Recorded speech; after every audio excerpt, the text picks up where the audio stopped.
exemple, depuis quand chasser Satan établit quelqu'un en Christ? Est-ce que c'est l'enseignement qu'il faut? Non. Il y a des enseignements qu'il faut pour les nouveaux convertis. Et ça doit être bien préparé. Et ce n'est pas n'importe quel enseignement. C'est des enseignements basés sur celui qui nous a sauvés. C'est le meilleur enseignement pour relever les gens, amener les gens à grandir. Et ce livre-là, les gens que vous avez formés, c'est-à-dire le point précédent que nous avons dit tout à l'heure, ils doivent aussi maîtriser ce livre-là. Parce que quand ils iront sur le terrain pour sauver les gens, c'est eux qui vont commencer par former les nouveaux convertis. Ce n'est pas le pasteur. Le pasteur ne peut pas faire tout ce travail-là. Vous comprenez? Le pasteur ne peut pas faire tout ce travail qui est très important. Frère, dans l'œuvre de l'évangélisation, vous savez ce qui se passe à l'église? Tout le monde est motivé. Quand on commence par mobiliser les fidèles pour aller sur le terrain, comme on l'a dit, tout le monde est motivé. Vous savez pourquoi? Il y a des gens à l'église, c'est parce qu'on les implique dans quelque chose qu'on voit qu'ils ne sont pas efficaces. Du moment où on les implique là, tu vas voir ce que le Saint-Esprit va commencer par ressortir d'eux. Tout le monde se sent important. On lui a impliqué dans un groupe. Parce qu'il fait partie de ce groupe, c'est que tout le monde, le leader du groupe, il mobilise maintenant. Amen. Tout le monde. C'est très important. Donc nous devons disposer d'un document de formation pour les nouveaux convertis, maîtriser bien ce document, discuter par rapport aux enseignements qui sont dedans. Est-ce que c'est important? Vous comprenez? C'est très important. Amen. La cinquième des choses maintenant, c'est quoi? Qu'est-ce que nous avons dit? La prière pour soutenir la campagne. Cette prière est différente de l'autre prière. Vous comprenez? Ici, on veut commencer déjà, lancer encore d'autres programmes de prière. Ça, c'est pour commencer par briser, arrêter, combattre maintenant tout ce qui empêche les gens là-bas d'accepter Christ, que le Saint-Esprit a révélé là, que nous avons écrit. Il faut commencer par briser cela. Maintenant, chaque groupe se réunit pour prier pour sa zone, parce que la zone a été déjà classifiée. Vous comprenez? Donc les groupes que vous avez constitués, chaque groupe est responsable de sa zone. Ils se réunissent, ils peuvent dire que tous les lundis soirs, on va se réunir pour prier pour notre zone. Eux-mêmes, ils commencent pas à prier pour leur zone. Mais il y a de prières générales dans l'église. Ça là, on met prier dans tout. Tout le monde prie dans l'église. Commence par combattre, détruire tout plan de l'ennemi. En ce lieu, qui combat les gens, combat l'évangile, qui est hostile à l'évangile, on commence par le détruire par la prière. Je vous assure, on commence par le détruire. Jusqu'à là, on n'est pas encore allé sur le terrain. Jusqu'à là, on n'est pas allé encore sur le terrain. Tout le monde prie. Groupe musical, prière pour l'église. On vient à l'église dimanche, prière. Les femmes viennent pour balayer, prière. Les couples dans l'église, à la maison, avant de dormir, prière. Quand ils se lèvent matin, prière. Tout le monde prie. C'est que c'est une mobilisation complète de la prière pour le lieu où on veut aller évangéliser. Seigneur, délivre cette zone de la main de l'ennemi. Seigneur, délivre cet endroit de la main de l'ennemi. Cet endroit ne doit plus continuer à être dans le noir. Christ, tu es venu verser ton sang afin que l'humanité entière soit sauvée. Si tu es venu verser ton sang pour l'humanité, alors Tangbo, le village de Tangbo aussi, tu es venu mourir pour eux aussi. Aucun démon ne peut prendre ce village en otage. Tout démon en Tangbo soit arrêté. Tout esprit qui oppose, qui veut pas l'œuvre de l'évangélisation soit arrêté. On commence par prier. Alléluia. On commence par prier. On met la prière dans tout. On commence par prier. Cette prière est mieux que la prière où les gens viennent pour prier pour la bénédiction et depuis 365 jours fois 12, mais les gens ne sont jamais bénis. Amen. Vous imaginez si vraiment la prière de bénédiction là, si c'est vraiment ça bénir, c'est que vous imaginez que dans le rang des chrétiens là, c'est que Bill Gates même aura peur de nous, hein? tellement on aura l'argent. Amen. On commence par prier pour la zone. Alléluia. Très, très, très important. Très, très, très important. Alléluia. La Bible déclare dans le livre de Marc 3 et le verset 27. Marc 3, le verset 27. Il dit: comment peut-il entrer dans la maison d'un homme fort? Pour faire quoi? Pour piller ses biens. Si au préalable, tu ne lis pas la personne. Amen. Il parlait justement de Satan. Amen. Satan est fort, pas en puissance, mais en quoi? En stratégie, en vice, en ruse. Vous comprenez? Satan sait comment monopoliser un peuple pendant des siècles avec des ruses seulement, avec des mensonges bien décorés. Vous comprenez? L'une des raisons pour laquelle Jésus, quand il voulait chasser la légion là dans la vie de cet homme de Gadara, écoute bien ce que les démons l'ont dit. Il dit: nous acceptons de faire quoi? De quitter, mais ne nous envoie pas quoi? Ne nous envoie pas en dehors de quoi? De ce village. Vous voyez pourquoi ils ont dit ça? Parce que Satan n'est pas omniscient. Si Jésus leur envoie ailleurs, leur commande aller dans l'abîme quelque part, ça leur prendra des années encore pour étudier un peuple et puis leur maîtriser. Vous comprenez? Ils maîtrisent déjà le peuple d'Adara. Donc Jésus, pardon, ne nous envoie hors de ce pays. Alléluia. Écoute, l'évangélisation est le vrai combat spirituel dans la chrétienté. Le vrai combat spirituel, c'est l'évangélisation.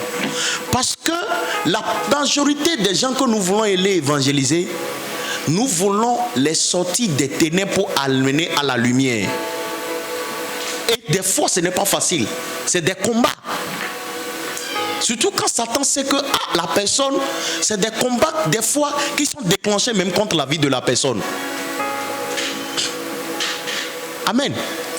Je suis dans cette œuvre il y a longtemps. J'ai vu beaucoup de choses. C'est pour cela que je sais de quoi je parle. Je suis allé à Guinée-Conakry. J'ai vu comment, quand les gens acceptent Jésus, comment on leur maltraite. Comment on leur maltraite. Des fois, quand ils voient qu'ils n'arrivent, ils ne peuvent plus spirituellement, ils vous attaquent physiquement comme ça. Ils ont bastonné un gars la fois passée jusqu'à le gars est décédé. Ils l'ont arrêté en plein, ils l'ont tapé jusqu'à il est décédé.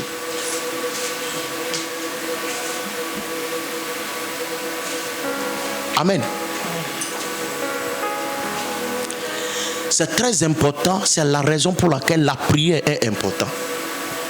La prière est très importante. La prière pour soutenir la campagne est très importante. Amen. Dans la stratégie de la prière pour soutenir la campagne, il y a une stratégie de prière qui s'appelle la marche de prière. Walk and pray. Quelqu'un dit la marche de la prière. De prière. Nous marchons et nous prions. La zone où nous voulons aller évangéliser là, vous comprenez? Les groupes, vous comprenez? Vous mobilisez et vous allez là-bas. Vous commencez par marcher dans le village et vous priez. Silencieusement, vous ne faites même pas du bruit. 2 à 2, comme vous voulez. 2 à 2. Eux, ils prennent cette vent-là, vous prenez l'autre vent, vous prenez d'autres vents. Et vous donnez rendez-vous dans 2 heures de temps, on se rencontre ici. Chacun marche et prie. Et pendant que vous marchez, vous prenez possession. Parce que c'est prophétique. C'est Dieu qui a dit à Josué, dans le livre de Josué 1 et le verset 3, n'importe où fouleront la plante de tes pieds, je te ferai quoi? Je te donnerai les lieux en possession. Pendant que vous marchez, vous possédez les lieux. C'est une stratégie que Dieu utilise depuis depuis des anciens temps. C'est l'une des raisons pour laquelle, avant d'aller à Canaan, il a amené les enfants d'Israël, ont possédé d'avance Canaan avant qu'ils n'aillent. Il a demandé à Moïse, il dit envoie quoi 12 personnes de chaque tribu pour qu'ils aillent là-bas. Pour qu'ils aillent posséder. Pendant que nous marchons, nous sommes en train de posséder. Et vous savez quoi? La Bible déclare, quand il est beau, les pieds de ceux qui annoncent l'évangile. Pendant que vous allez là, vous allez avec les pieds beaux. Pendant que vous marchez dans le village, vous êtes en train de transformer le village spirituellement. Le village devient beau. Amen. La beauté de Jésus embrase le village. C'est là, les démons même commencent par se rappeler de ce verset. Les ténèbres ne régneront toujours pas sur la terre. C'est le temps qui est arrivé, il doit partir.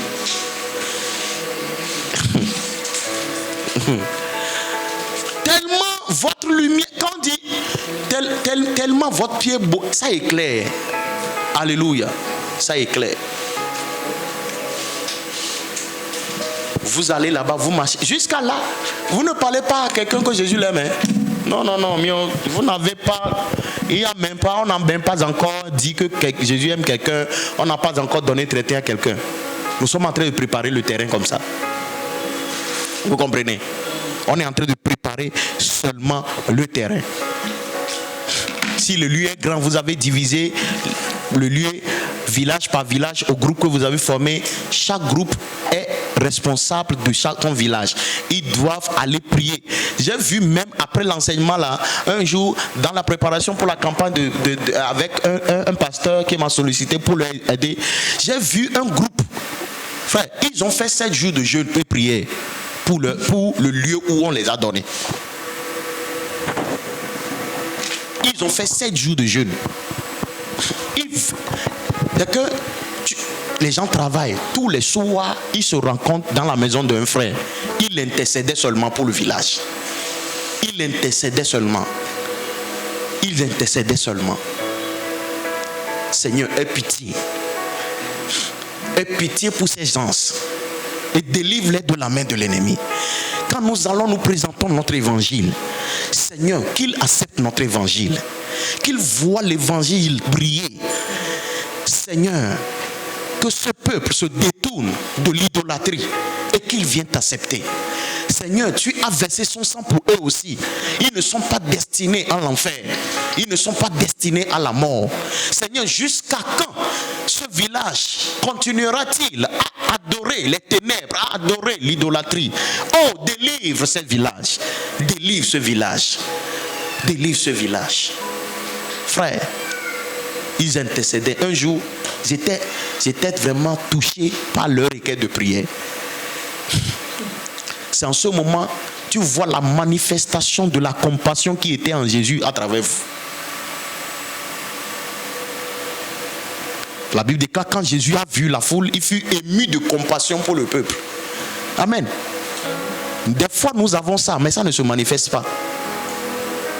Mais c'est quand on nous enseigne et on nous met dans le rôle qu'il faut, la compassion là commence par sortir. Tu commences par avoir compassion pour les gens qui sont là-bas. Ta prière même change. Ta manière de prier pour eux change. Alléluia. La prière pour soutenir la campagne, c'est très important. Une marche de prière. Maintenant, combien de choses maintenant? 6e des choses, bien 7e des choses. Premièrement, on a dit quoi? Deuxième, troisième, quatrième, cinquième, pour soutenir la campagne.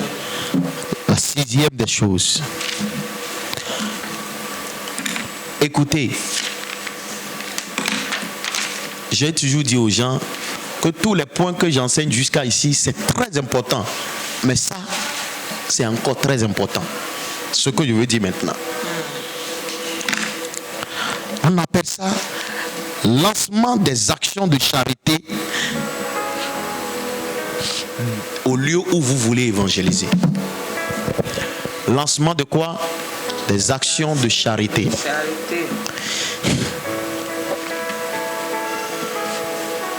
Lancement des actions de charité au lieu où vous voulez évangéliser.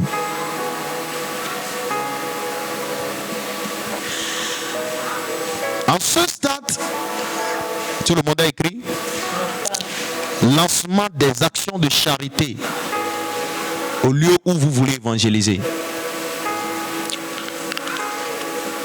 Lancement des actions de charité. Amen. Amen. L'Église saisit toutes les opportunités qui lui sera offert de témoigner d'une façon tangible l'amour de Dieu. Vous avez ce qu'on appelle témoigner l'amour de Dieu d'une façon tangible. Quelque chose qu'on peut toucher, vous voir. Vous savez, le monde a une manière de croire en l'amour de Dieu. Et vous devez leur servir ça. Quand tu dis quelqu'un, dis oh Dieu t'aime, hein, Jésus t'aime. Oui, tu as dit, c'est vrai. Mais quand tu poses un acte d'amour tangible, comme ça, peut-être quelque chose tu lui as offert, tu as posé un acte vers lui, il croit rapidement que ah, ça, c'est Dieu. Amen. Dans la zone, nous demandons même, vous voulez aller évangéliser dans un village, vous allez dans le village, regardez, peut-être leurs chemins sont gâtés. Peut-être qu'il y a des chemins où il y a des endroits où ils ont mis même des tas d'ordures là-bas. Vous comprenez? L'église mobilise les fidèles. Vous allez dans la zone, vous pouvez balayer toute la zone. Ça, c'est un travail collectif de l'église. Vous balayez la zone. Vous rendez la zone propre. Vous pouvez aller là, dans la maison du délégué. Balayer la maison du délégué. Balayer tout. Oui.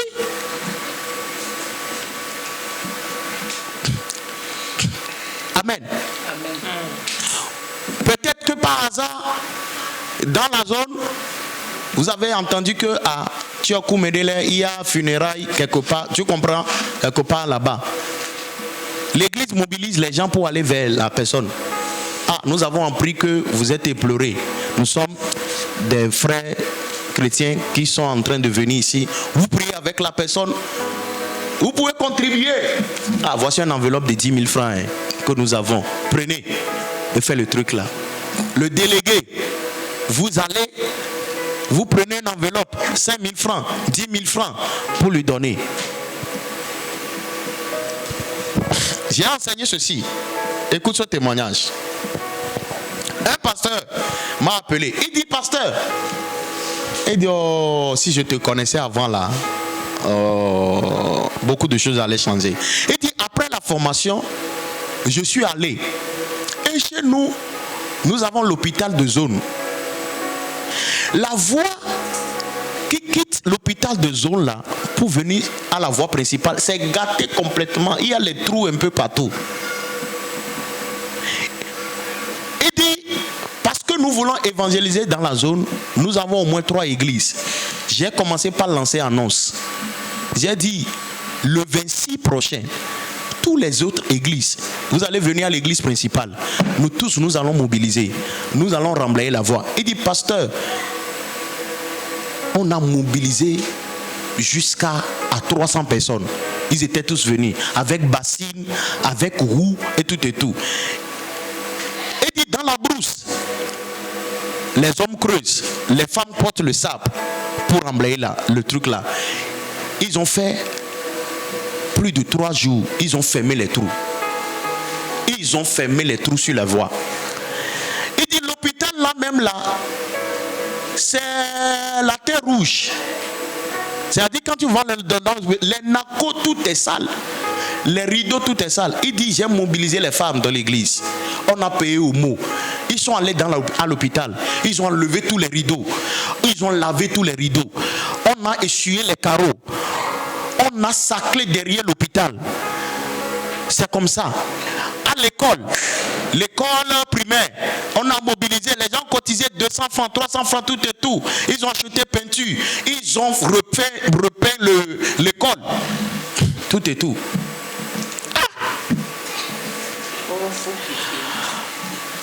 L'hôpital, c'est un médecin qui gère l'hôpital. Il n'était pas là. Il est parti dans la grande ville pour suivre une formation. C'est dans 2 semaines, il est revenu.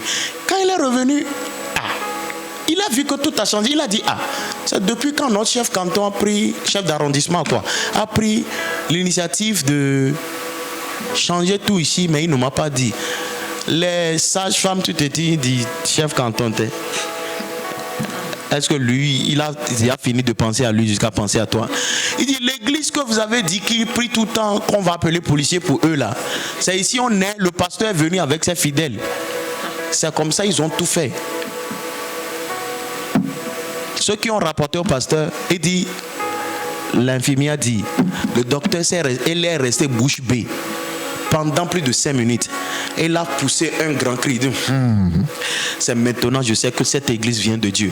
Ça veut dire que depuis plus de 7 ans que l'église est là-bas avec tout leur babababa là, le docteur là n'a jamais cru qu'ils viennent de Dieu. Vous comprenez? Il dit, c'est maintenant, je crois que l'église là vient de Dieu.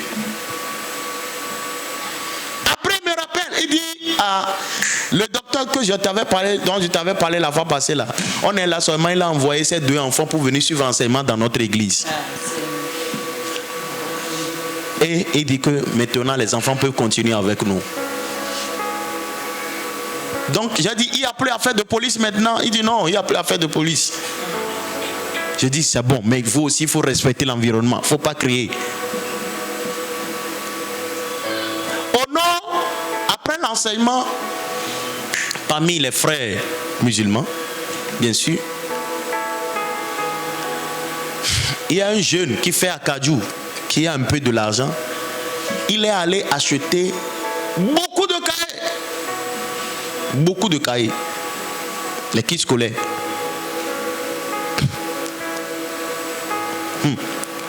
Les traités qu'on leur donne pour faire évangélisation là, comme c'est au milieu des musulmans, les enfants, ils savent lire bien sûr. Ils ont dit qu'on va vous faire don de cahiers gratuitement pour commencer l'école. Pour mobiliser les musulmans, tout le monde. Maintenant, il prend un cahier là, il prend un traité, il met au milieu de cahier là, il ferme ça. C'est comme ça, quand ils sont venus, ils ont commencé par donner le cahier. Les gens sont allés à la maison, les enfants ont commencé par ouvrir le cahier, ils voient traiter dedans. Tout le monde est étonné. Ils commencent par appeler. Et tu sais, le Saint-Esprit, c'est un sage. Souvent j'utilise le mot, c'est un grand bandit. Il a dit, mais dans le sens ivoirien quoi. Il a dit, il est trop fort. Quand le Saint-Esprit te cherche, il va te pousser à faire ce que tu ne veux pas faire. La Bible déclare quand il est auprès même du monde pour leur convaincre de leur péché. Donc, quand il ouvre le truc là, il voit traiter là. Il commence par lire, ça devient intéressant. Et ils lisent. Quelqu'un dit, la Bible me dit de lire. C'est très intéressant. Nous avons un traité qui s'appelle « Reviens à ton Créateur ». Il appelle. Et il y a des hommes déjà préparés pour recevoir leur appel.